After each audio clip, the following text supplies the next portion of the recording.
চাঞ্চল্যকর নিউজটা নিশ্চয়ই আপনি ইতিমধ্যে দেখেছেন। শেখ হাসিনা ভারতের জন্য অনেক করেছে, সত্যি সত্যি কিন্তু করছে, তবে ভারত সেই কৃতজ্ঞতা আদায় করতেছে। সম্মানিত দর্শক, আসসালামু আলাইকুম। নাইম আলী ভাইয়ের আরেকটি গুরুত্বপূর্ণ ভিডিওতে আপনাদের স্বাগতম।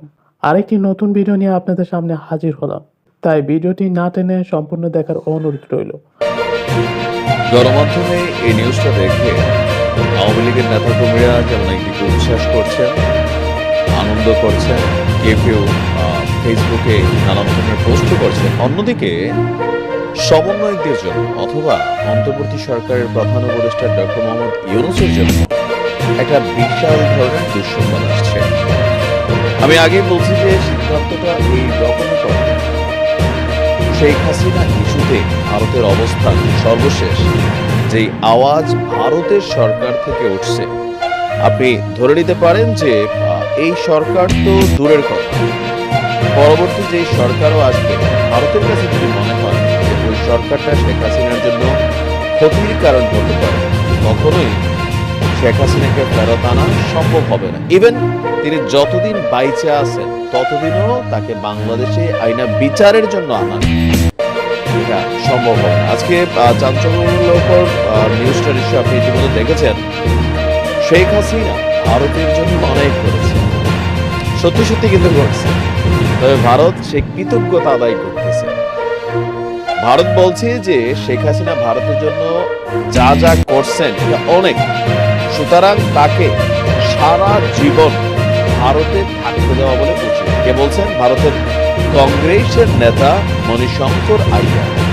আপনি দলটার নাম খেয়াল করেন, কংগ্রেসের নেতা। এখন ভারতকে শাসন করছে কারা? বিজেপি। প্রধান বিরোধী দল কারা? কংগ্রেস। তো বিজেপি তো এমনি শেখ হাসিনাকে রাখার পক্ষে একটা নির্দিষ্ট সময়কালীন, এখন কংগ্রেসও এসে সেখানে মতামত দিল যে সারা জীবনের জন্য রাখা। বিজেপির যে এজেন্ডাটা ছিল, যেটা নিয়ে তাদের সংসদে তোলপাড় হয়েছিল মাঝখানে একবার, তো সেইখানে এসে কি হয়ে গেল, তারা সবাই একই সুতোয় গেঁথে ফেলল। মণিশঙ্কর আইয়ার বলছেন শেখ হাসিনা যতদিন চায় তাকে ঠিক ততদিনই ভারতে থাকতে দেওয়া উচিত। একই সঙ্গে বাংলাদেশে ভারতের কূটনৈতিক আলোচনা অব্যাহত রাখার গুরুত্ব তিনি তুলে ধরেছেন। আর এই তথ্য জানিয়েছে ভারতীয় বার্তা সংস্থা পিটিআই।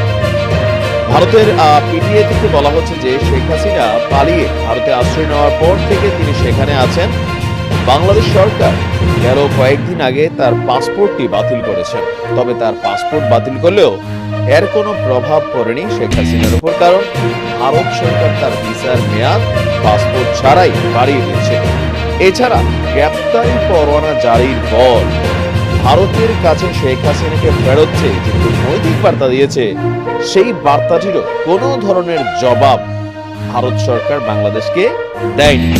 এখন আমাদের পররাষ্ট্র উপদেষ্টা তিনি বলছেন যে আমরা একটা ওয়ার্নিং নোটিশ আবার দেবো, মানে অ্যালার্ট করার জন্য। থাকে না, আমরা যেমন ঘুম থেকে করার জন্য একটা অ্যালার্ট টিং টিং টিং বাজে, এরকম একটা অ্যালার্ট দেবো যে ভাই আপনাদের কি খবর, দিবেন নাকি। পিটিআই বলছে বাংলাদেশের ক্ষমতাচ্যুত প্রধানমন্ত্রী শেখ হাসিনা যতদিন চান তাকে ততদিন ভারতে থাকতে দিতে হবে। আর সাবেক ভারতীয় কূটনীতিক, সাবেক কেন্দ্রীয় মন্ত্রী এবং কংগ্রেস নেতা মণিশঙ্কর আইয়ার এই দাবি করেছেন।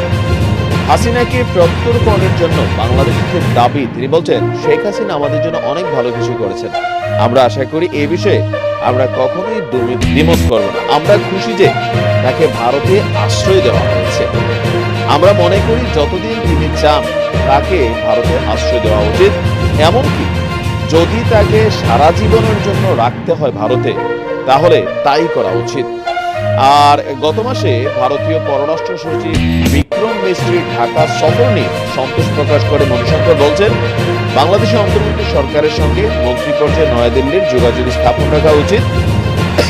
আর একটা ভালো কথা তিনি বলছেন যে সংখ্যালঘু হিন্দুদের উপর আক্রমণের খবর নিয়ে ভারতের মিডিয়া যে ধরনের নিউজ দিচ্ছে, এই ধরনের প্রতিবেদন অতিরঞ্জিত, সবগুলো সত্য নয়। কারণ অনেক সংঘর্ষের মূল বিষয় হচ্ছে রাজনীতি। এটা আমরা যারা বিশেষজ্ঞ বা ধরেন বিজ্ঞ মানুষ আছে তারা সবাই বুঝে। তাহলে প্রশ্ন হচ্ছে যে শেখ হাসিনার বিচার ছাড়া যদি নির্বাচন না দিতে হয়, তাহলে কি আজীবন নির্বাচন হবে না? ছাত্ররা যে দাবি করছে জুলাইয়ের যে ঘোষণাপত্র, সেখানে শেখ হাসিনার বিচারের বিষয়টা খুবই মানে কি বলা হয় যে গুরুত্ব পাচ্ছে। অপরদিকে সরকার বলছে ঘোষণাপত্র ঘোষণা করতে দেরি হবে। তো দেখা যাক কি হয়। সম্মানিত দর্শক, সম্পূর্ণ ভিডিওটি দেখার জন্য আপনাকে অসংখ্য ধন্যবাদ। ভিডিওটি ভালো লাগলে একটি লাইক দিয়ে আপনার বন্ধুর সাথে শেয়ার করতে পারেন। সেই সাথে আপনার গুরুত্বপূর্ণ মতামত আমাদের কমেন্ট বক্সে জানিয়ে দিতে পারেন। আর আপনি যদি এই চ্যানেলে নতুন হয়ে থাকেন তাহলে চ্যানেলটিকে সাবস্ক্রাইব করে রাখতে পারেন নাইমিলি ভাইয়ের এরকম নতুন নতুন ভিডিও পাওয়ার জন্য। এখনকার জন্য বিদায় নিচ্ছি, কথা হবে অন্য ভিডিওতে। ততক্ষণ পর্যন্ত ভালো থাকবেন। আল্লাহ হাফেজ।